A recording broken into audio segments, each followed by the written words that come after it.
onu Həzrət İmam Xumeyninin görüşünə aparır. İran tələbələrinin İslamı cəmiyyəti tərəfindən həyata keçən səfərimdə onunla görüş geçirdiyim vaxtda yavaşca və ehtiyatla üstün bir əzəmətin zuhur etməsindən məni agah etdi və məndən istədi ki, bir sir kimi onu bürüzə verim. Ayətullah Haşimi Rəfsəncani Böhrandan Ötmək adlı kitabının 42-ci səhifəsində Həzrət İmam Xumeyni ilə Edvardonun görüşünə qısaca işarə etmişdir. O yazır, Ağay Fəxrəddin Hicazi ilə İtalyan Fiat şirkəti müdirinin müsəlman olmuş oğlu imamın ziyarətinə gəldilər və ölkədən xaricdəki müsəlman tələbələrin ehtiyacları barədə müəyyən söhbətlər etdilər. Bu görüş 1981-ci milad ili mart ayının 29-unda baş tutmuşdu. Həmin görüşdə böyük rəhbər Həzrət Ayətullah Xameneyi və mərhum Hacı Əhməd Xumeyni də olmuşlar və Həzrət İmam Edvardonun alnından öpmüşdür. گفتم خوب شد اون اومد که لااقل قشنگی این که من دادم معلوم بشه.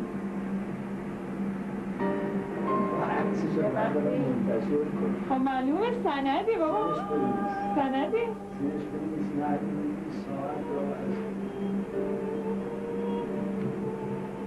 از کجا؟ اول خریداران بودیم خدا میدونه برای جواب عکس پچ بند دارم پچ بند دارم عکس بوده اون عکس با خب نمیبینم جلو چشم یه چشم رو باز کن اگه دوتاشو به من نمید چی نمیدیدم نه یه بار هر دو رو باز کن خب نمیبینم وقت اینو نمیبینم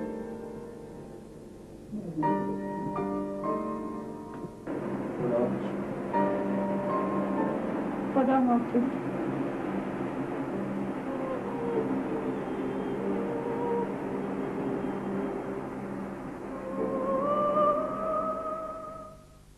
Bununla belə ki, Edvardo öz ailəsinin siyasi və maddi mövqeyinə görə dünyanın bir çox dini və siyasi rəhbərləri ilə görüş keçirmişdi.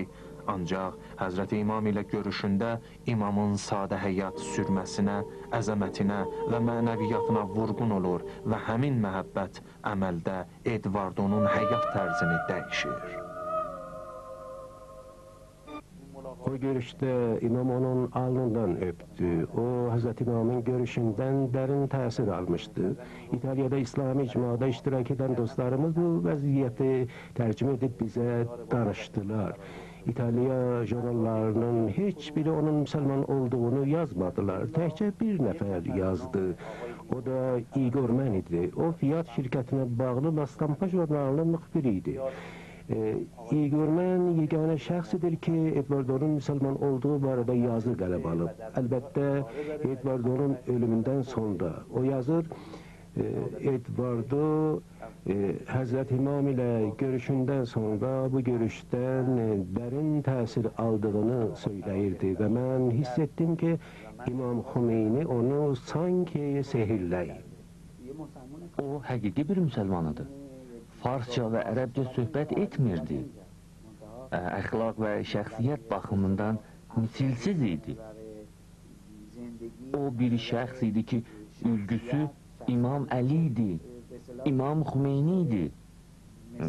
Çünki imamı tanımışdı və yeganə xarici idi ki, imamın sağlığında Tehranda onunla görüş keçirmişdi.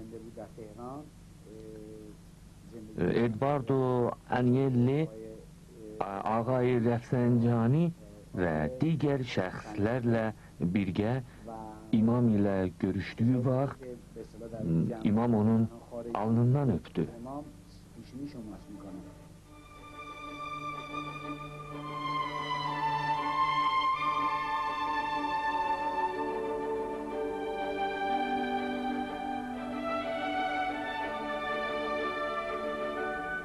Hazırda Torino və ya Turin İtaliyanın mühüm şimali şəhəridir.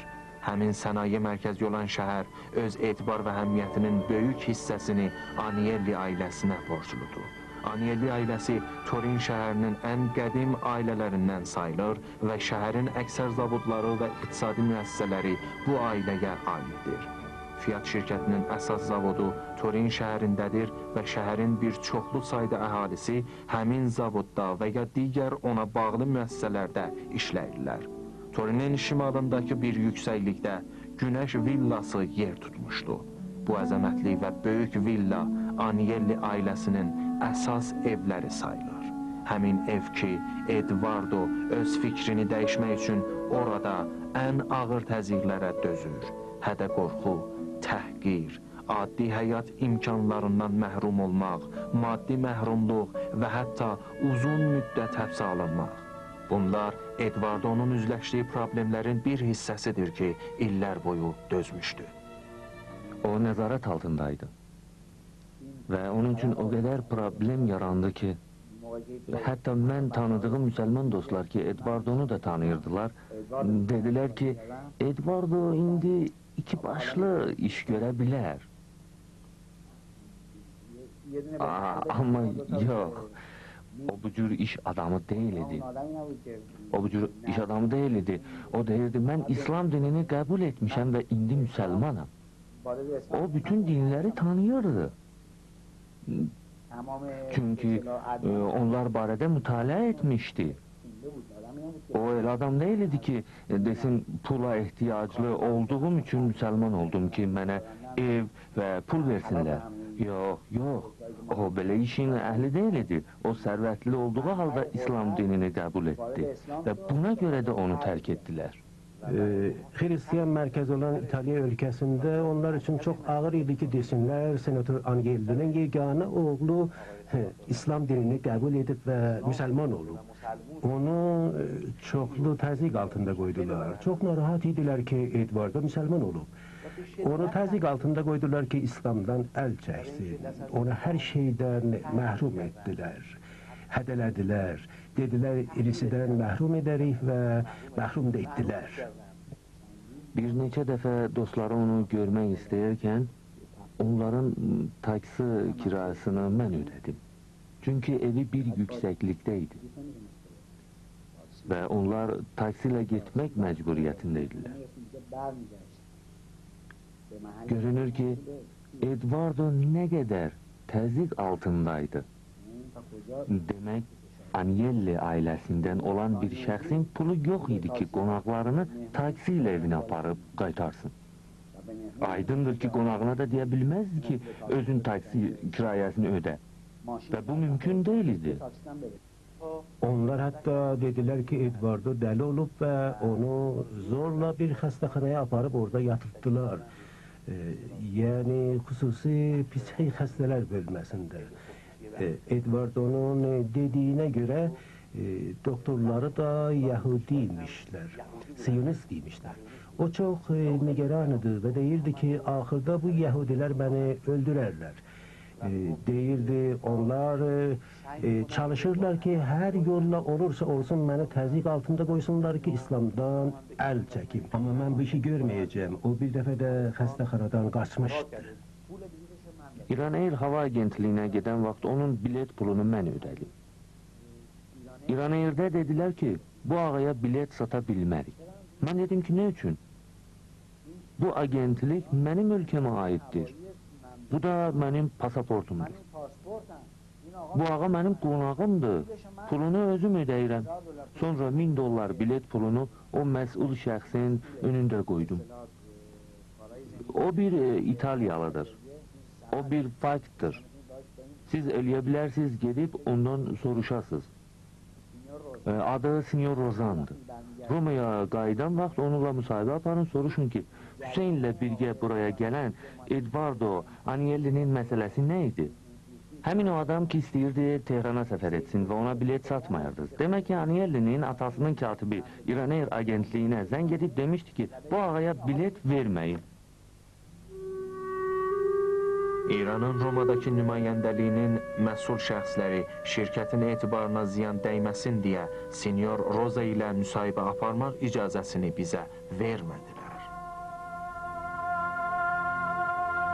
Bu illər ərzində bununla belə ki, Edvardo öz şəraitinə əsasən müsəlman olduğunun ifşa olunmasını istəmirdi, amma yenə də dünya müsəlmanlarına aid məsələlərə diqqətlə yanaşırdı.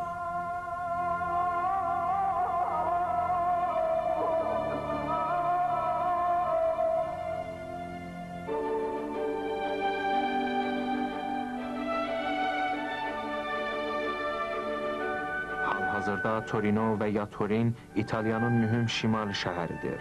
Həmin sənaye mərkəzi olan şəhər öz etibar və əhəmiyyətinin böyük hissəsini Anielli ailəsinə borcludur. Anielli ailəsi Turin şəhərinin ən qədim ailələrindən sayılır və şəhərin əksər zavodları və iqtisadi müəssisələri bu ailəyə aiddir. Fiat şirkətinin əsas zavodu Turin şəhərindədir və şəhərin bir çoxlu sayda əhalisi həmin zavodda və ya digər ona bağlı müəssisələrdə işləyirlər. Turinin şimalındakı bir yüksəklikdə Günəş villası yer tutmuşdu. Bu əzəmətli və böyük villa Anielli ailəsinin əsas evləri sayılır. Həmin ev ki, Edvardo öz fikrini dəyişmək üçün orada ən ağır təzyiqlərə dözür. Hədə-qorxu, təhqir, addi həyat imkanlarından məhrum olmaq, maddi məhrumluq və hətta uzun müddət həbsə alınmaq. Bunlar Edvardonun üzləşdiyi problemlərin bir hissəsidir ki, illər boyu dözmür. İranın Romadakı nümayəndəliyinin məsul şəxsləri şirkətin etibarına ziyan dəyməsin deyə Sinyor Roza ilə müsahibə aparmaq icazəsini bizə vermədilər. Bu illər ərzində bununla belə ki, Edvardo öz şəraitinə əsasən müsəlman olduğunun ifşa olunmasını istəmirdi, amma yenə də dünya müsəlmanlarına aid məsələlərə diqqətlə yanaşırdı. İndi isə mənim bir yazı varımdır. İcazə verin sizin üçün oxuyum. Edvardo İtalyanca yazıb. Sonunda Heşam Əziz adı ilə imzalayıb. Bəli, o bu yazını mehribanı və bağışlayan Allahın adı ilə başlayıb və səy göstərib ki, Quran surələrinin birini izah etsin. Mən onun bir hissəsini sizin üçün oxuyuram. Əvvəldə İtalyanca oxuyuram, sonra isə tərcüməsini deyirəm. L'ultimo profeta pace a lui e Maometto perché sono le ultime leggi che Allah ha lasciato e lascerà sulla terra prima del giorno di giudizio. Perciò non ci sarà una nuova religione dopo l'Islam. O belə qələm alıb. Aydındır ki, Məhəmməd Allahın sonuncu peyğəmbəridir.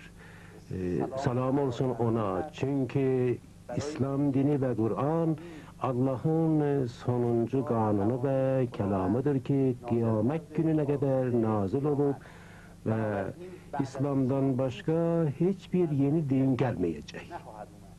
Relativa e assoluta che cos'è? Dal mio punto di vista è assoluta nel senso che tutte le cose sono come Dio le vede, però questa è una cosa che accetto io, si può anche non accettarlo, però a prescindere dalla nostra opinione personale o la sua o la mia o di quell'altro, esiste al di fuori di noi una verità delle cose come sono sempre state e come sono, e queste le sa Dio.